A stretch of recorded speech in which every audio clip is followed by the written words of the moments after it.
Wall Street indices closed the quarter by gaining for the fifth straight month in March. Personal consumption expenditure data for February rises in line with expectations. Stocks in the Asia-Pacific trade largely higher as China sees manufacturing activity expand in March. The GIFT Nifty is also reflecting a higher start for the Indian market. Gold rises to a record high above $2,250 an ounce, fueled by safe haven buying and expectations of rate cuts by the U.S. Fed. Crude prices rise on expectations of the OPEC maintaining its production cuts. Brent trades near $87 a barrel. The Nifty ends the financial year with nearly 30% gains. This is the biggest return in the last 14 years, barring the pandemic period. All sectoral indices end in the green, with real estate, auto and PSU stocks leading the rally. India's fiscal deficit from April 2023 to February 2024 hits 86.5% of the revised FY24 target at 15 lakh crore rupees, while 8 core sectors post a growth of 6.7% in February. Natural gas, crude oil and coal production rise substantially, while fertilizers decline year over year.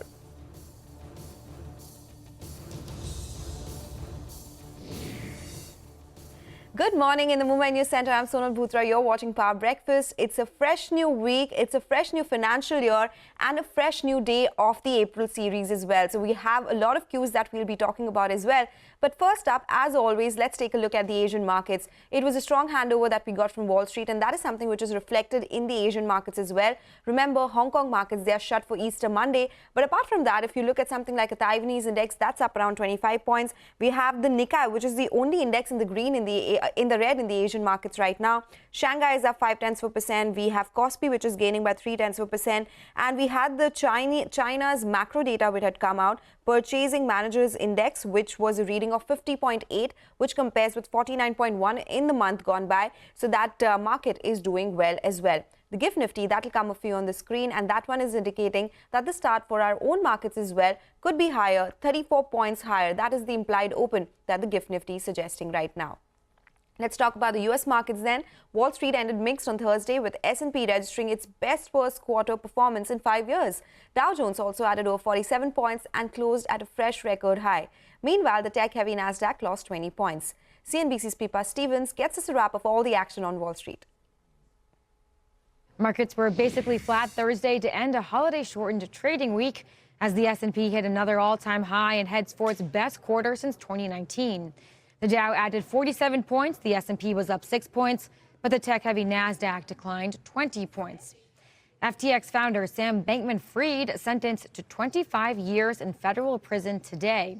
Bankman-Fried was convicted in November on 7 counts and held responsible for about $10 billion worth of customer deposits that went missing from his crypto exchange and its sister hedge fund.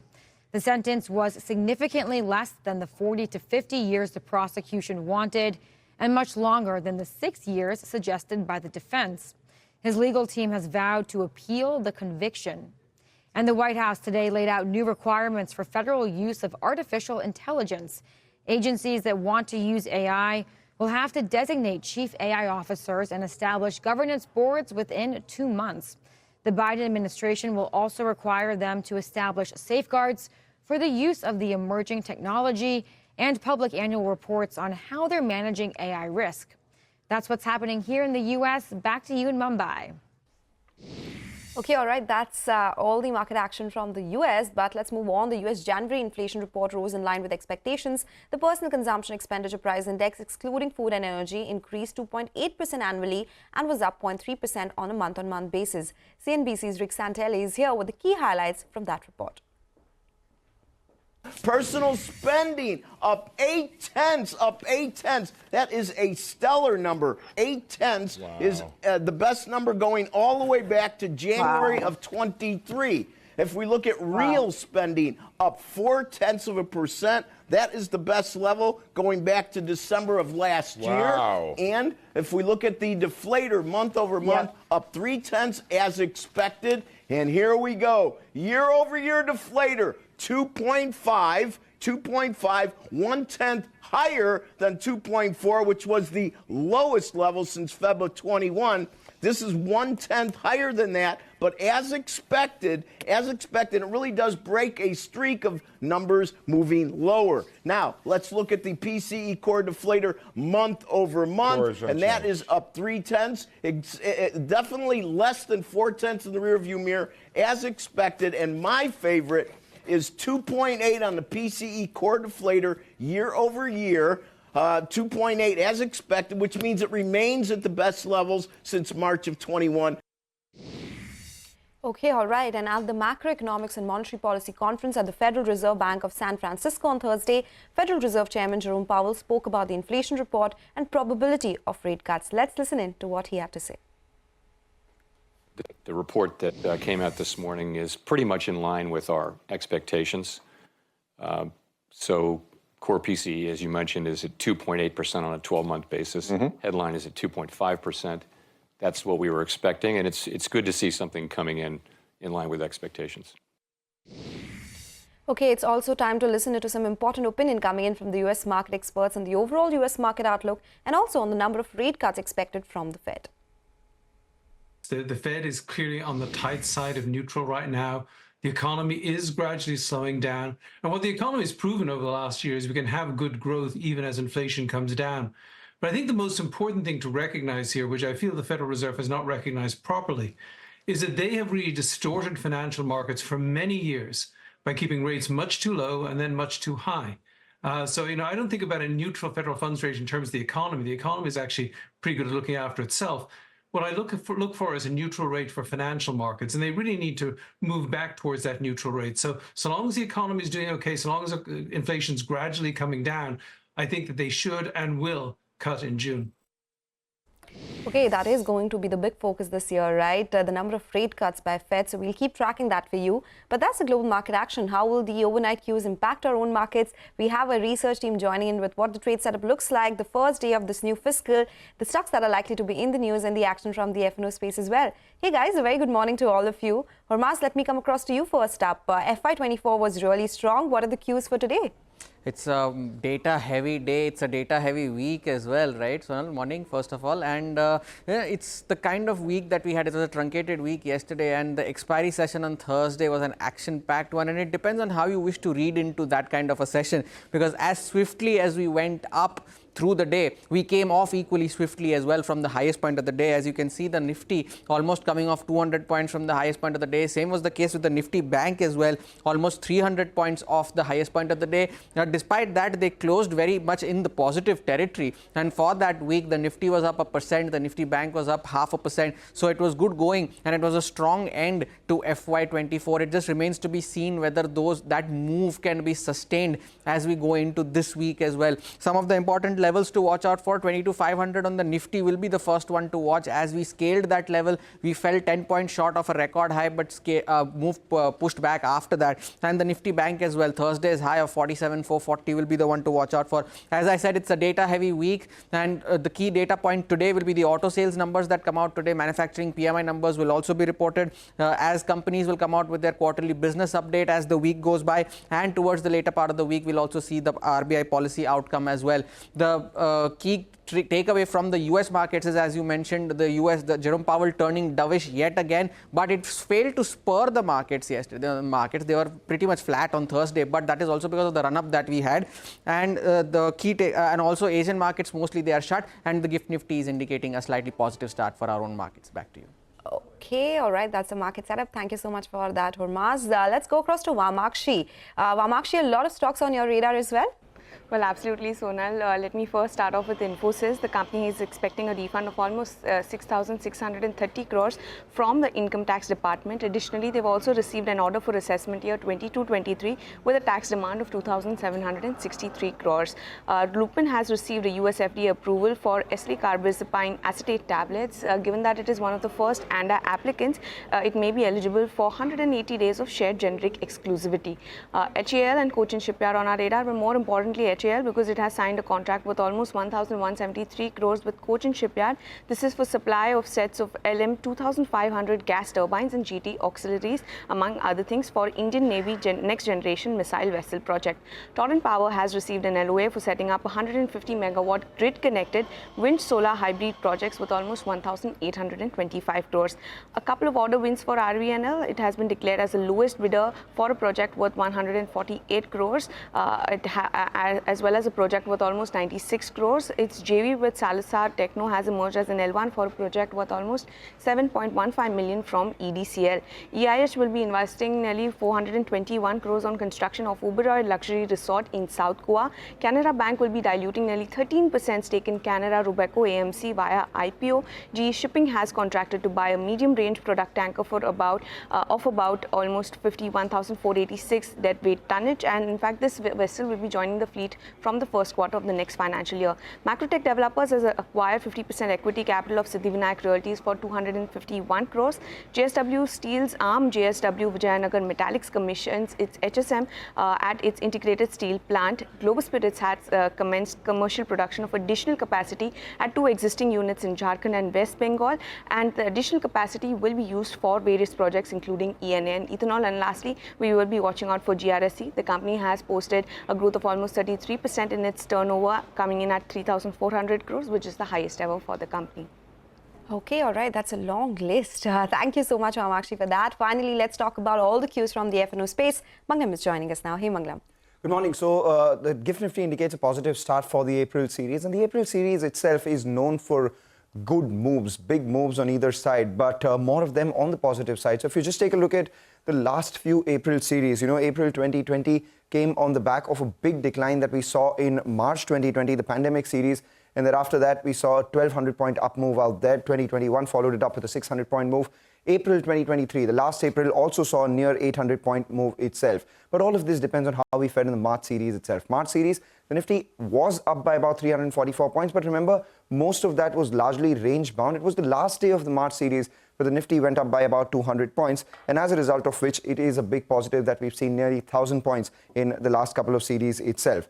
Three things that really stand out. The first one, the FII rollovers. They've been on the lesser side. The Nifty March to April rollovers this time around have been 70%. How does that compare with the average? The average is 80%. That's not all. The Nifty also is starting on a low footing. So we have just about 1.07 crore shares as a Nifty open interest at the start of the series. And this compares with nearly 1.3 crore shares, which was the last 3-month average. So at the open of the series, the Nifty open interest at the start of the series is 1.07 crore shares.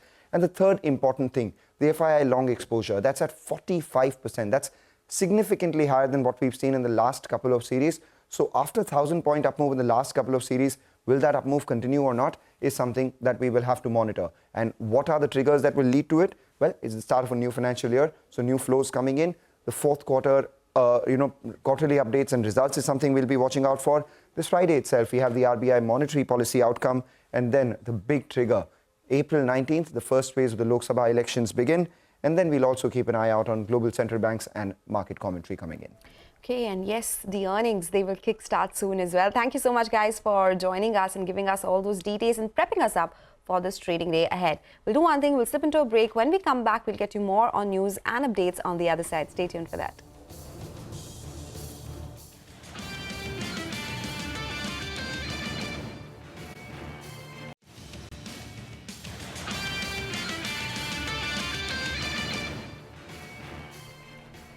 Welcome back. You're still tuned into Power Breakfast on CNBC TV 18. Well, farmers, they are the most prominent vote bank for all political parties. Despite this, a huge chunk of the farming population continue to struggle to make the ends meet. In our continuing election series, Election Exchange, CNBC TV 18 Santhya Gora finds out how the farmer of Maharashtra are feeling ahead of elections time.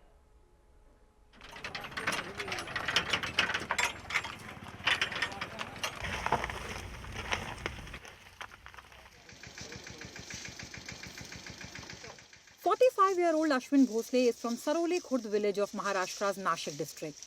Ashwin has a vineyard spread over 15 acres and he has been working on it for the last 20 years.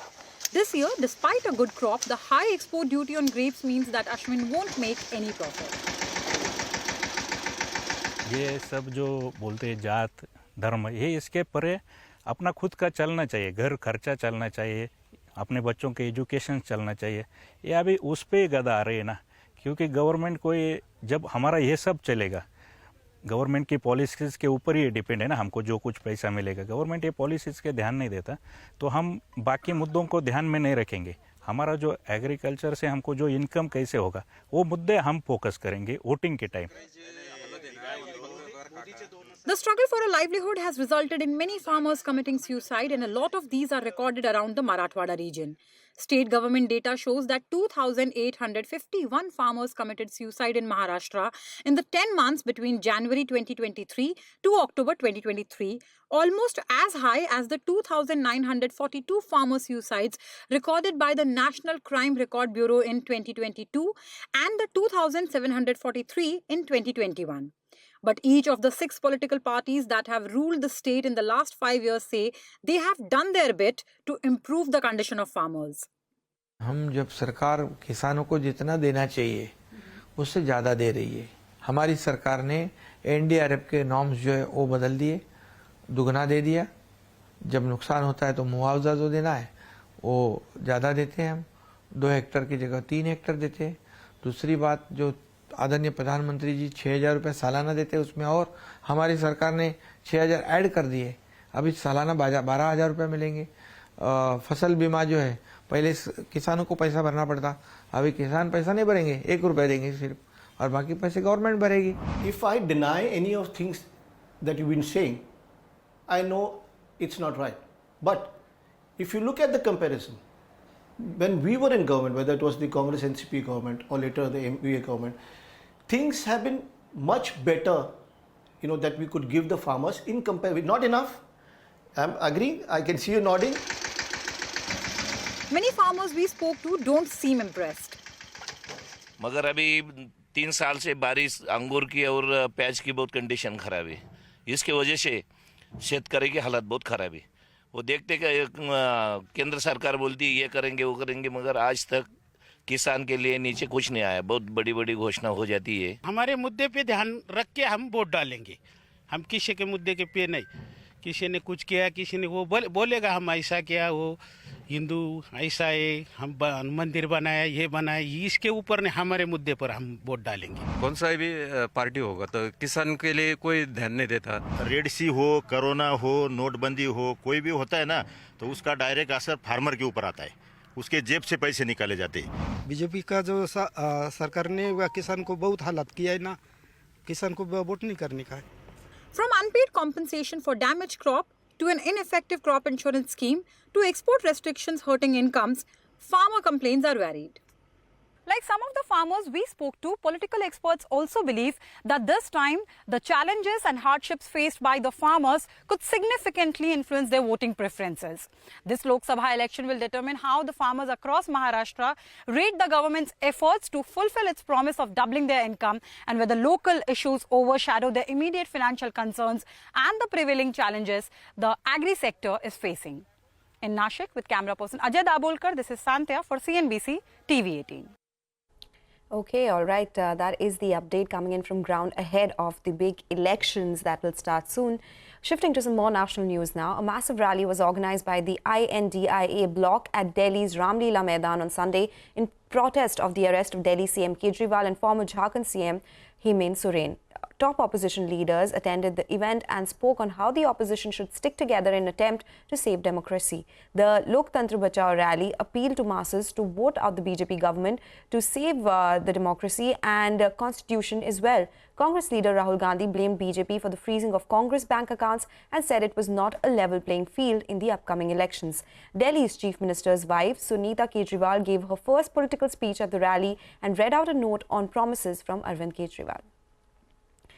Let's stay with the national developments. Arrested Delhi Chief Minister Arvind Kejriwal's custody ends today, and the central agency that is probing the alleged liquor policy scam is likely to produce him in court today. Now remember, the arrest has also garnered international attention, with the United States and the United Nations speaking on the arrest and reiterating that everyone's rights need to be protected ahead of the elections.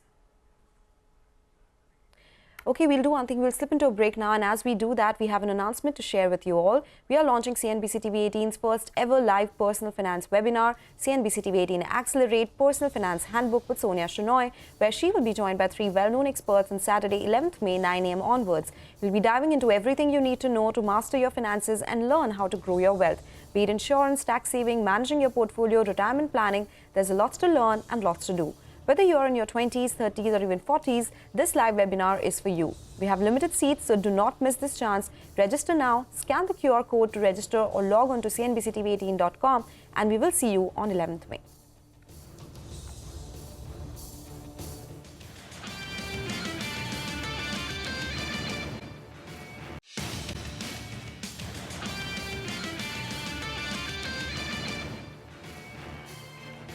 Welcome back. You're watching Power Breakfast on CNBC TV 18. Well, we spoke about a whole host of things, the national news, global markets, but it's time to talk about commodities. A lot of action in that space. Manisha Gupta is joining us now. Hey, Manisha, good morning.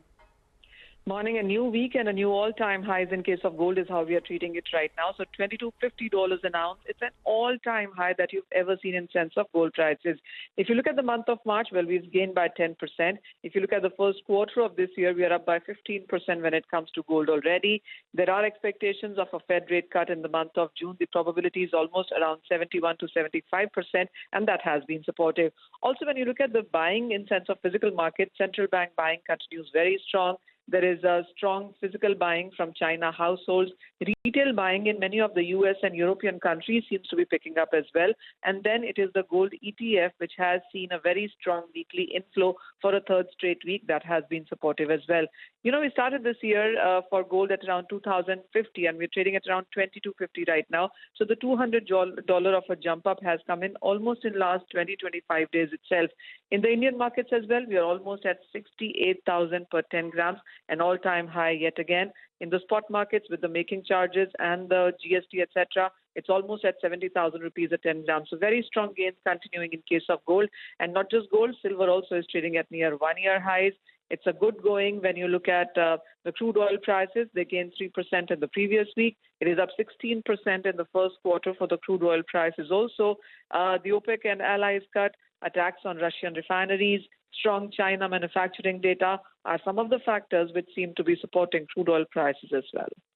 Okay, all right. So gold at record high, silver doing well. So there is a lot of action in the commodity space. Thank you so much, Manisha, for joining us with all that update. Let's quickly take a look at the Asian markets again before we wrap on this edition of Power Breakfast. As I pointed out earlier, the Hang Seng markets, they are shut, but Taiwanese index, that's fallen from the highs. So it's down in the red, down around 0.1%. And GIFT Nifty, that was indicating around 34 points uptick when we started the show, that one is up around 47 points. So yes, could be a good day for our own markets as well.